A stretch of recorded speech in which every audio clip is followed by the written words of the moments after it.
अस्सलाम वालेकुम। आप देख रहे हैं प्रोग्राम बयानिया और मैं हूं आलिया शब्बीर। नासरीन, हुकूमत और अपोजिशन की कशीदगी में इदारे भी जद में है।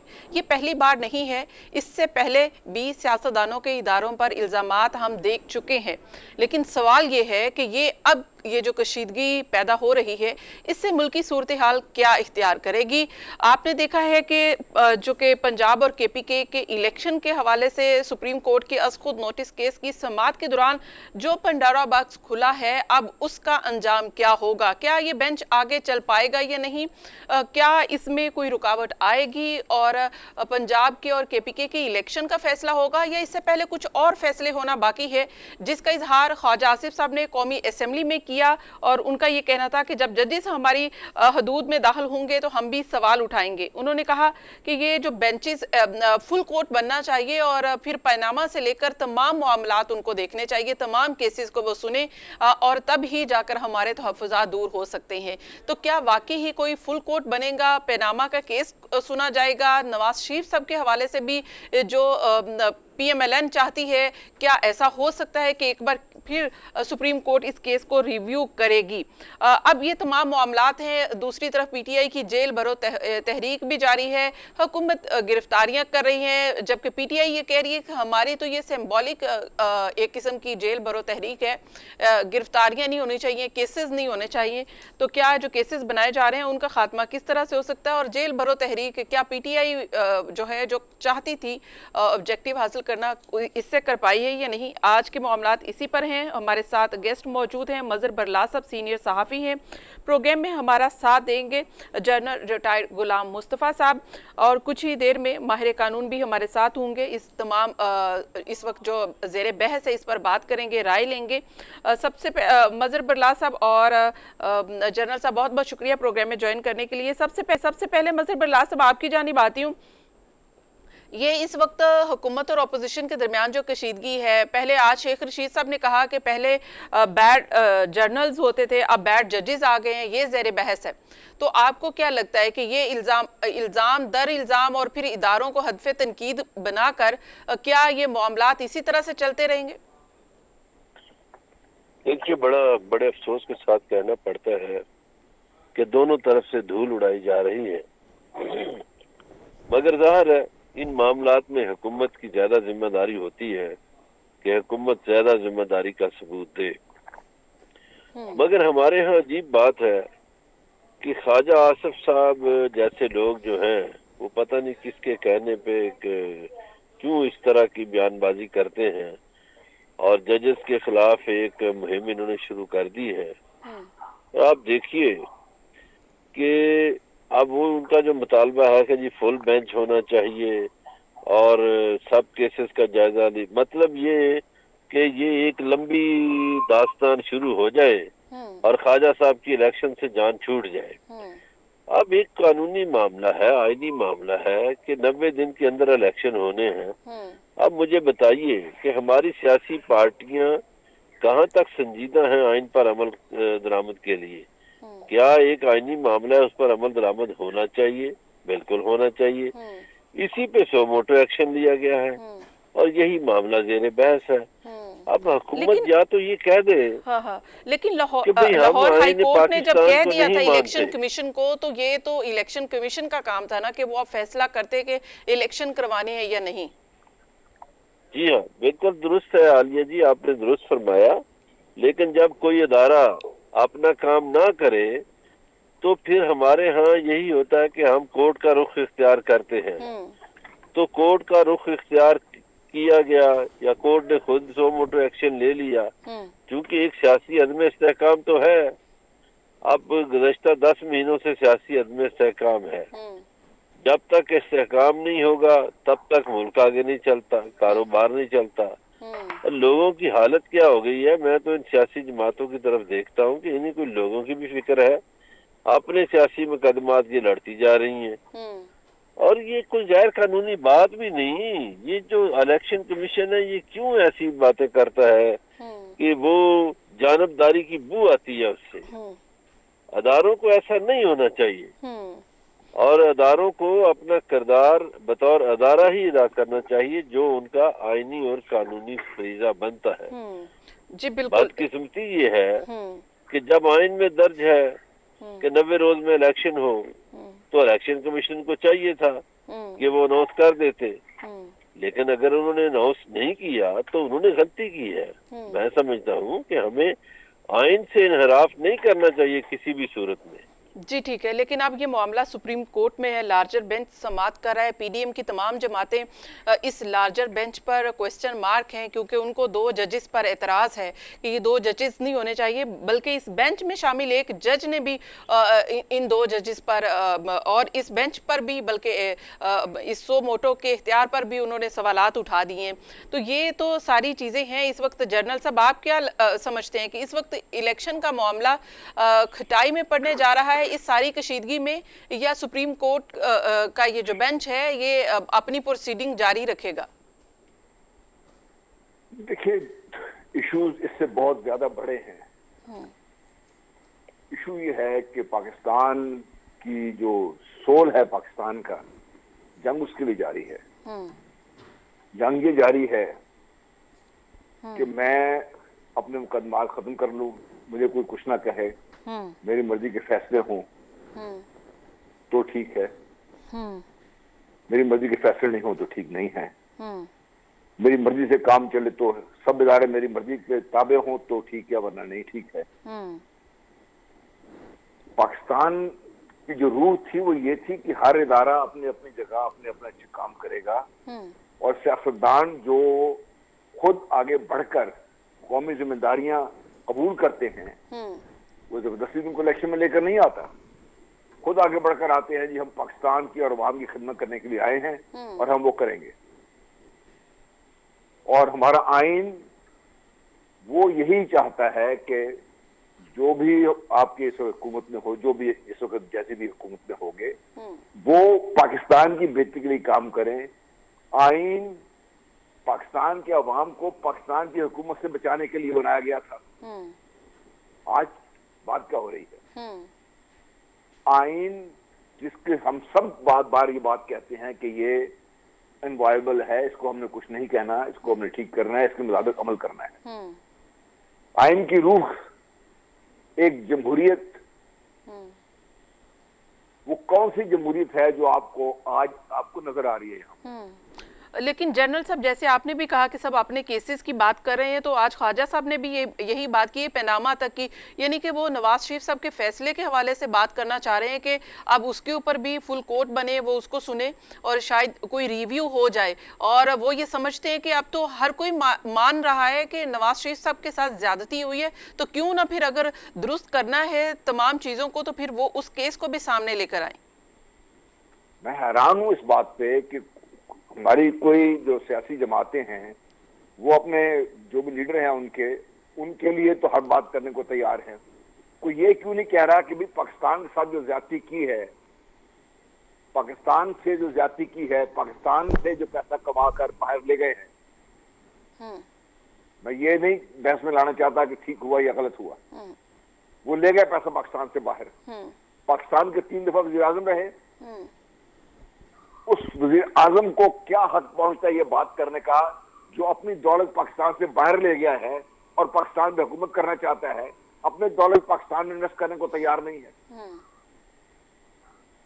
ये सवाल मेरे को पूछने को तैयार नहीं। जनरल साहब, मेरा सवाल भी एक ये है कि उनको, उन लीडर्स को आप रहने का मौका ही नहीं देते कि वो अपने मुल्क में रहें। कभी तो उनको मुल्क बदर कर दिया जाता है। पनामा, ये बताइए जी, आप ये मुझे बताइए, पनामा किसने कहा था? पनामा में जो कहते हैं ना कि जिस तरह दिन में सूरज निकलता है जून के महीने में सुबह 10 बजे, उसी के से यहाँ था कि बात क्या है। जो जिस तरीके से उसके फैसले आए हैं वो भी किसी ढके छुपे नहीं है। वो जो वीडियो और ऑडियो जो लीक की गई वो भी किसी ढके छुपे नहीं है। ये क्या वजह है कि हमारा निजाम अब सोर्स की तरफ नहीं जा रहा कि ये इस किस्म के मामलात को जब आप लेके आते हैं बीच में, ब्लैकमेलिंग, ओपन स्टेट, उसकी तरफ किसी तरफ की तवज्जो नहीं दी किसी ने।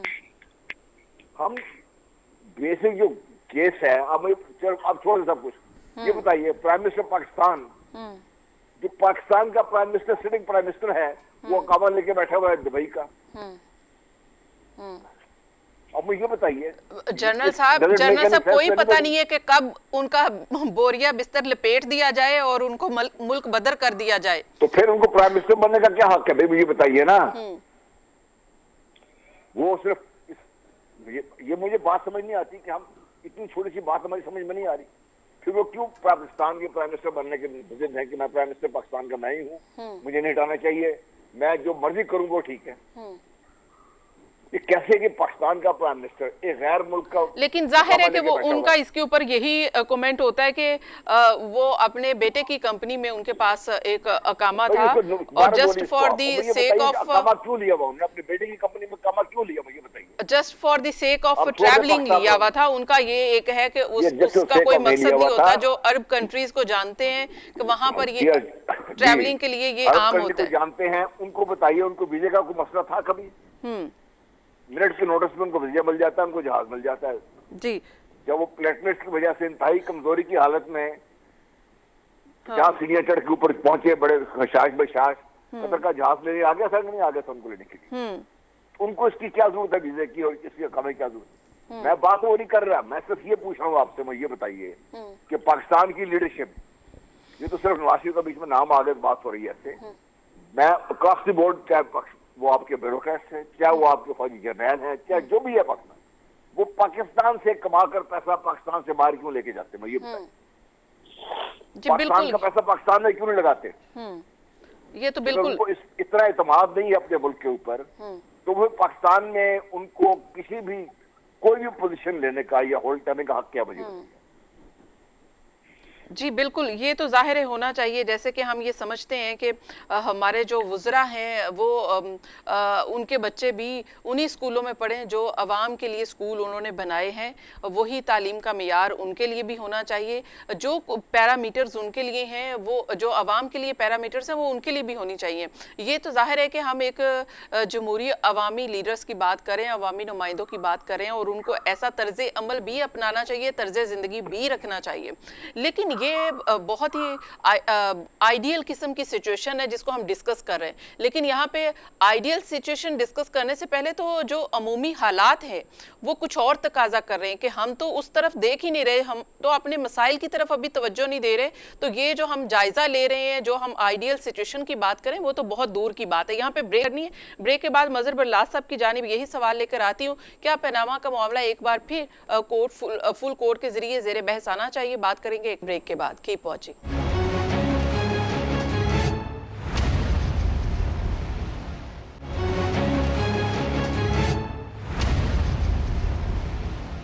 वेलकम बैक नाज़रीन, प्रोग्राम एक बार फिर से खुशामदीद। मजहर बरलास साहब, आप क्या समझते हैं कि जो ख्वाजा आसिफ साहब डिमांड कर रहे हैं फ्लोर ऑफ द हाउस के पनामा का मामला फुल कोर्ट सुने और ये भी हकायक सामने आने चाहिए जो नवाज शरीफ के साथ ज्यादती हुई? अब तो शाह महमूद कुरैशी भी कहते हैं कि नवाज शरीफ के साथ ज्यादती हुई है, तो वो मामला भी अब सुना जाना चाहिए। अदालतों ने अगर कहीं पर कुछ ऐसा मामला हुआ है, कोताही हुई है, तो अब एक बार फिर उसको दुरुस्त किया जाए। देखिए, ख्वाजा साहब कहे या कोई भी कहे, नवाज शरीफ के साथ कोई ज्यादती नहीं हुई। इसलिए नहीं हुई, ये बड़ी अच्छी बात की जनरल साहब ने, ये पनामा तो हमारे किसी हमारे अदारे ने कोई सामने नहीं लाया केस, वो तो बाहर से आया था। और फिर ये देखिए कि क्या जरूरत है उसको अकामा लेने की। और फिर ये सच्ची बात है, जनरल साहब तो नहीं कह सके, मैं कहता हूँ कि मेरे नजदीक अपने मुल्क का, अपनी धरती का पैसा बाहर ले जाना, मैं उसको गद्दारी समझता हूँ। खा उसमें कोई जर्नैल शरीक हो, खा उसमें कोई जज शरीक हो, खा उसमें कोई ब्यूरोक्रेट शरीक हो, खा उसमें कोई सियासतदान हो। अगर हमारे सियासतदानों को अपने वतन का इतना दुख है, तो हमारी मईशत इस वक्त बुरी हालत में है, तो इस बुरी हालत में किसी ने अपनी लंदन की जायदादें बेची, किसी ने अपनी अमेरिका में जायदादें बेची, किसी ने अपनी मिडिल ईस्ट में जायदादें बेची, बनाई इस मुल्क के पैसे से लूट मार करके, तो किसी ने नहीं बेची। मजहर आप बरला देखिए साहब, यही तो बात है कि ये जो लूट आप मार दोबारा का सुन लफ्ज आप लीजिए। इस्तेमाल करते हैं, हम भी इमरान खान साहब से सुन सुन के थक गए हैं, लेकिन ये लूट मार साबित नहीं हो सकी। ना खान साहब ने आज तक साबित की, ना ही वो वापस लेकर आए। शहजाद अकबर के जरिए उन्होंने लंदन में एक फर्म हायर की, उसको बल्कि करोड़ों रुपए दे दिए। बाद में वो बल्कि कौमी खजाने को वो भी नुकसान पहुंचा, लेकिन मुल्क को कोई फायदा नहीं हुआ। देखिए, ये अकेले इमरान खान ने तो साबित नहीं करनी ना, हम पूरी कौम है। पूरी कौम किस लिए है? पूरी कौम के इदारे किस लिए हैं? क्या इदारों की ये जिम्मेदारी है जो हुकूमत उनसे काम ले रही है कि सूबाई असम्बली के मेंबरान की जियो फेंसिंग की जाए कि वो कहाँ कहाँ हैं? क्या FIA का ये काम है कि वो मेंबरान की ट्रैवल हिस्ट्री इकट्ठी करती फिरे? देखिए, हमारी जो ब्यूरोक्रेसी है या इंतजामी इदारे हैं, वो कायदे आजम का वो फरमान भूल गए। कायदे आजम ने फरमाया था कि सियासतदानों की नाजायज बातें मत मानना, जो कानून कहे, जो आइन कहे वो करना। क्या हमारे इदारे वो कर रहे हैं? क्या हमारे इदारों में जो लोग काम करते हैं वो कर रहे हैं जो कायदे आजम ने कहा था? नहीं, हम अपने बानी पाकिस्तान के फरमान की भी तौहीन कर जाते हैं। तो हम min हैसल कौम इस तरह के हैं। अब आप तुर्किया को देखिए कि तुर्किया के सरबराह ने तो अपनी जायदादें भी बेच दी, अपनी बीवी के जेवरात भी बेच दिए। हमारे यहाँ सैलाब आया और सैलाब में लोगों का बुरा हाल हो गया। क्या किसी हुक्मरान ने हमारे ने जायदादें अपनी बेची? ना बैरून मुल्क जायदादें बेची, ना अंदरूनी मुल्क बेची। तो ये मजहर फर्क है बरला ना। साहब, ये जो आप बता रहे हैं ना, एग्जाम्पल सेट करने वाले लीडर तो इमरान खान साहब थे, और हम ये सारी तवक्कुआत उनसे लगाए बैठे थे, और हम ये तवक्को करते थे कि जब वो इक़्तिदार में आए हैं ऐसी एग्जाम्पल सेट करके जाएंगे, प्रोटोकॉल का खात्मा करेंगे। इसके अलावा उन्होंने खुद कहा प्राइम मिनिस्टर हाउस से लेकर गवर्नर हाउस तक सबको कहीं लाइब्रेरी, कहीं यूनिवर्सिटी बनाई जाएगी। ऐसा कुछ भी नहीं हुआ। तो जो एग्जाम्पली लीडर था उसने कुछ नहीं किया, तो बाकी से क्या तवक्को करें? आलिया शबीर साहब, मैं इसका जवाब देता हूँ, सुन लीजिए जी। कि ऐसा क्यों नहीं हो सका। देखिए, गवर्नर हाउस की एक ईंट उखाड़ी गई तो लोग हाई कोर्ट पहुंच गए। हाई कोर्ट ने पाबंदी लगा दी कि आप एक ईंट भी नहीं उखाड़ सकते। अब आ जाइए इमरान खान की हुक्मरानी पर। 3.5 साल उसने हुक्मरानी की, और 3.5 साल में से 3 साल कोरोना रहा, और कोरोना में उसने बेस्ट ट्रीटमेंट दिया, और कोरोना में उसने अपना मुल्क बंद नहीं होने दिया, और यहाँ इंडस्ट्री चलती रही। अब पिछले 10 महीने में ये तो एक दूसरी बात है ना, ये एक दूसरी बात है, चलता मुल्क बंद कर दिया है। ये बिल्कुल ये दूसरी बात है। लेकिन जो आप बात कर रहे हैं कि हुक्मरानों का तर्जे जिंदगी ये होना चाहिए और उनकी मॉरल जो वैल्यूज हैं वो ये कहती हैं, उनको ये करना चाहिए, उस बुनियाद पर मेरा सवाल था कि एग्जाम्पल सेट करने वाले लीडर इमरान खान साहब थे, वो नहीं सेट कर सके क्या? वो साइकिल पर स्कूल, साइकिल पर वो जाते रहे, प्राइम मिनिस्टर हाउस जाते रहे। आपने जितना भी देखिए इमरान खान को इक़्तिदार जिस तरह का मिला, मैं इसकी वजाहत नहीं करना चाहता कि किस तरह उसको बांध के इक़्तिदार दिया गया था। मजहर बरला साहब, इमरान खान साहब वो इक़्तिदार को ठोकर मारते अगर वो कुछ कर ही नहीं सकते थे, क्यों लिया वो इक़्तिदार? आप सुन लीजिए ना, उन्होंने क्या किया जो वो कर सकते थे। आपकी पावर लूम्स बंद थी 92 से। 30 साल बाद उन्होंने आपका सेक्टर जो है ये कपड़े का, टेक्सटाइल का, वो चला दिया।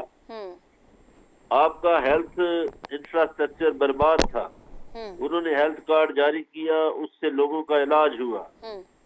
आपके यहाँ लोगों को ये डर था कि कोविड के दौरान कहीं बहुत नुकसान ना हो जाए, उन्होंने स्मार्ट लॉकडाउन मुतारफ कराया और उसकी तारीफ दुनिया ने की। मैं नहीं कर रहा, दुनिया ने की। और उन्होंने ये देखिए, आज जिस महीने में हम बात कर रहे हैं, इसी महीने में 1 साल पहले कोई 150 रुपए लीटर पेट्रोल था, कोई 60 रुपए लीटर आटा, 60 रुपए किलो आटा था, और बाकी चीजें भी सस्ती थी। आज जिंदगी कितनी तंग है। आज तो इतनी तंग है कि कल मेरा एक दोस्त कह रहा था कि मैं तो 30,000 की सिगरेट पी जाता हूँ भाई, तो बाकी मैं क्या करूं। देखिए, हुक्मरान वो है, ये हमारा दीन कहता है कि राया का सोचो, जो राया का नहीं सोचता वो हुक्मरानी के अहल नहीं होता।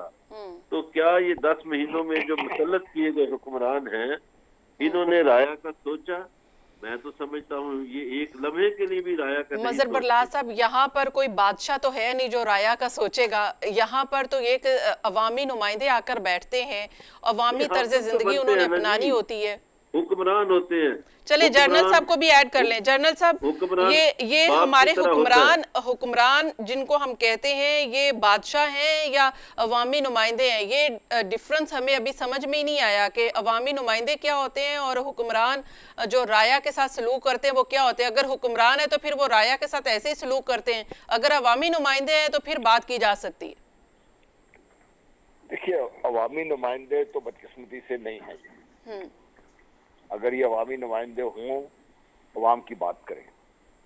आप मुझे बता दीजिए कि हमारी जो नेशनल असेंबली में गुज़श्ता चंद माह से जो कुछ हो रहा है, कोई ऐसा एक कानून, एक ऐसा कदम जिससे पाकिस्तान के अवाम की कोई बेहतरी की बात हुई हो, एक ऐसी कोई चीज मुझे बता दीजिए, सिवाय इसके कि हमने जो भी कानून बनाने थे अपनी मर्जी कानून बन गए, खत्म हो गए, काम भी चल गया आगे, उस पर कोई बात नहीं हो रही। उसमें वो अभी तक पता नहीं चला कि वो नैब ने जो वो ले लिए थे वापस केसेस, वो कहाँ गए हैं, वो भी पूछ रहे हैं, दुनिया नहीं पता किसी को कोई चल रही। देखिए, बात यह है कि पाकिस्तान के मसाइल क्या है इस वक्त और इन पाकिस्तानी मसाइल का हल क्या है, और हुकूमत वक्त जिनके फराज में शामिल है या वलीन फराइज में शामिल है, इसी चीज का वो अहद लेते हैं कि पाकिस्तान की बेहतरी के लिए काम करेंगे। आप मुझे बता दीजिए कि परसों चंद दिन पहले प्राइम मिनिस्टर ने एक प्रेस कॉन्फ्रेंस की है। उस प्रेस कॉन्फ्रेंस में पाकिस्तान की बेहतरी के लिए जो पाकिस्तान के जो हालात हैं उनका एक लफ्ज जायजे का पेश किया उन्होंने कि पाकिस्तान के मसाइल क्या है इस वक्त, उनका हल की तरफ कैसे जाएंगे हम उसको। पाकिस्तान का मसला इकोनॉमी नहीं है इस वक्त, पाकिस्तान का मसला इस वक्त ये है कि पाकिस्तान सियासी तौर पर इंतहाई शदीद किस्म के बहरान का शिकार है। जी, प्राइम मिनिस्टर ने आज भी कहा जनरल साहब कि सियासी इस्तेकाम नहीं होगा, मुल्क आगे नहीं चलेगा, लेकिन उन्होंने कहा कि अनफॉर्चुनेटली एपेक्स कमेटी का इजलास बुलाया गया, दावत दी गई, कोई नहीं आया। आप देखिए, बात तो सुन लेना भी, उस सियासी अदम काम को खत्म करना कि मेरी जिम्मेदारी है, हुकूमत वक्त की जिम्मेदारी है ना उसको स्टेबल रखना। क्या कदम उठाया उन्होंने? कोई काम किया एक भी? हर वो कदम उठाया उन्होंने जिससे इस काम में अगर थोड़ा बहुत जो था वो और ज्यादा बिगड़ता जाए और हालात उस नहज पर आ जाएं कि जहां पर इस वक्त हुकूमत खुद अदालतों पर अपनी अदालतों पर सवाल उठा रही है। हुकूमत के जो बड़े बड़े लीडरशिप है जिनको क्लेम कर रहे हैं वो खुलेआम आपकी अदलिया पर सब पर तहजीब का निशाना हम बना रहे हैं। हम इसको आपके जो इदारे हैं वो अपनी जिम्मेदारी से पहलू तही कर रहे हैं।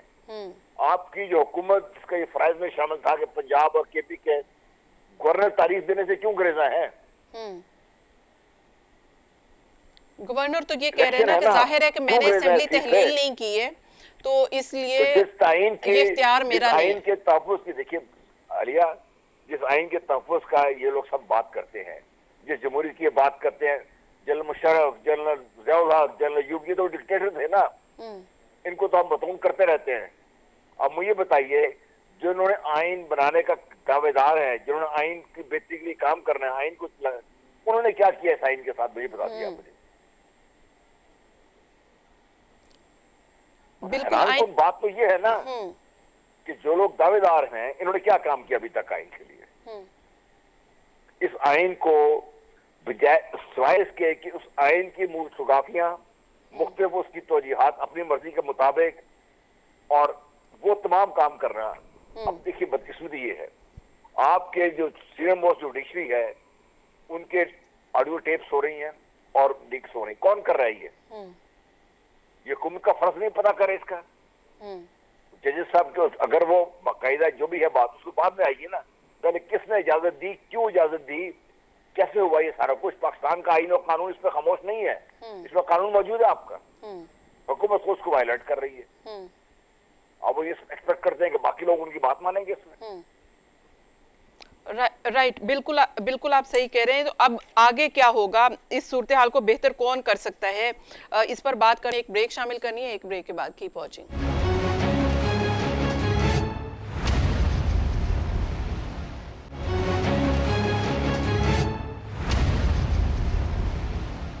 वेलकम बैक नाज़रीन। प्रोग्राम में एक बार फिर से खुशामदीद। हमें ज्वाइन किया अब्दुल क़य्यूम सिद्दीकी साहब ने, सीनियर सहाफ़ी है, सुप्रीम कोर्ट के में केसेस को बड़े अरसे से रिपोर्ट कर रहे हैं। और अब जो ये अभी मामला चल रहा है पंजाब और KPK में इंतखाबात पर अज़ खुद नोटिस केस का संवाद, इसमें जो अब इख्तलाफात सामने आ रहे हैं, रिजर्वेशन सामने आ रही हैं, इनका अब आगे नतीजा क्या होगा? अब्दुल क़य्यूम सिद्दीकी साहब, आप क्या देख रहे हैं कि ये बेंच क्या वाकई ही इतने इख्तलाफात के बावजूद आगे बढ़ पाएगा, या ये यहाँ पर ही ये बेंच जो है वो टूट सकता है? आप क्या देख रहे हैं? देखिए, बड़ी बाज़ाब्ता तौर पे जो ऑब्जेक्शंस हैं वो तो आ चुके हैं, लेकिन जो हमारा केस लॉ है उसमें ये इस बात का फैसला, क्योंकि न तो चीफ जस्टिस और पाकिस्तान बेंच बनाने के बाद किसी जज को मुकदमे से उठने का कह सकते हैं, ना ही कोई दूसरा जज जो है वो उनको इस बात पर मजबूर कर सकता है। ये जिन जज साहिबान पर एतराज हो, वो जज साहिबान उन्होंने बजाते खुद ही इस बात का फैसला करना है। तो ये डिपेंड करता है उन दोनों जज साहिबान पर जिनके ऊपर ये एतराज़ात उठाए गए हैं। और ये कोई नई बात नहीं है, इससे पहले भी जस्टिस काजी फाइज ईसा का जब के खिलाफ रेफरेंस शुरू हुआ था और 7 मेंबर बेंच बना था, तो उस वक्त भी दो एतराज़ात दो जज साहिबान पर उठाए गए थे। एक जस्टिस एजाजुल एहसन थे और दूसरे जस्टिस सरदार तारिक मसूद। तो फिर जस्टिस सरदार तारिक मसूद ने खुद को रिक्यूज किया था, उसके बाद फिर एजाजुल एहसन साहब को रिक्यूज करना पड़ा था। इसी तरह से अगर हम देखें तो पिछले जब इफ्तिखार मोहम्मद चौधरी साहब के केस के अंदर 14 रुकनी फुल कोर्ट बना था, तो उस वक्त एक जस्टिस फलक शेर हुआ करते थे। उन्होंने कहा मेरा कोई एक इशू है इफ्तिखार मोहम्मद चौधरी से, तो उन्होंने उस बेंच में बैठने से इनकार कर दिया। लेकिन ये तो वो स्वाबदीदी इख्तियार है कि ये दो जजेस जिन पर एतराज़ात उठाए गए हैं कि वो इसको वॉकआउट करते हैं या नहीं करते, इसमें शामिल रहते हैं। ये सियासी लिहाज से कितना देखते हैं कि ये एक तरफ PTI है जो कि इस सारे मामलात के साथ, इस बेंच के साथ खड़ी दिखाई देती है, तो दूसरी तरफ PDM ऑपोजिशन बनकर सामने आ चुकी है और इस बेंच पर एतराज़ भी और इख्तिलाफ भी सामने आ रहे हैं। तो क्या वजह है कि जाहिर है कि इलेक्शन कमीशन ने इलेक्शन नहीं करवाए और आईनी तौर पर इलेक्शन करवाने का पाबंद है, लाहौर हाई कोर्ट की तरह सुप्रीम कोर्ट भी कह सकता है इलेक्शन कमीशन को, इसीलिए PDM की जमातें एतराज उठा रही हैं। देखिए, ये 2-3 चीजें हैं, सिर्फ बेंच की तश्कील के हवाले से ही नहीं, आज खुद नोटिस के हवाले से भी एक फाजिल जज साहबान की तरफ से जो है इसके ऊपर एतराज आया है, और फिर बेंच की कॉन्स्टिट्यूशन के हवाले से।